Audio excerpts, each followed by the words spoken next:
Monsoon का हाल जान लेते हैं। कर्नाटक से खबर है, जहां कई अजला में लगातार मूसलाधार बारिश से जिंदगी मुतासिर है। शुमाली कर्नाटका की बात करें, साहिली कर्नाटका या फिर सेंट्रल कर्नाटका, तमाम मुकामात से इसी तरह की तस्वीरें आ रही हैं। नशेबी इलाकों में पानी भर गया है, आम लोगों को सख्त दिक्कतें हैं। कर्नाटक स्टेट डिजास्टर मैनेजमेंट ने आज भी मजीद बारिश की पेशगोई कर दी थी। बेल्लारी जिले में नदी में फंसे एक शख्स को 13 घंटों की सख्त मशक्कत के बाद बचाया गया। दरअसल उनका ट्रक वेदावती नदी के पुल से नीचे गिर गया था।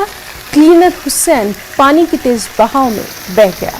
ट्रक का ड्राइवर अहमद जिंदगी की लड़ाई लड़ रहा था। एडमिनिस्ट्रेशन ने इस ड्राइवर का रेस्क्यू किया और आज सुबह अहमद नाम के इस शख्स को बचा लिया गया।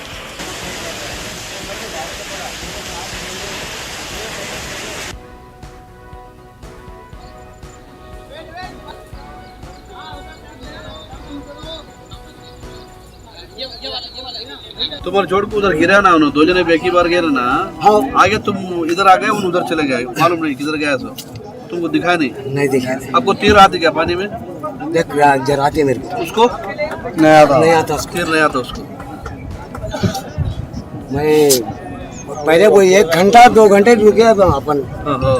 वो आए थे, अज्ञान में आए थे, वो भी खसीट नहीं सके।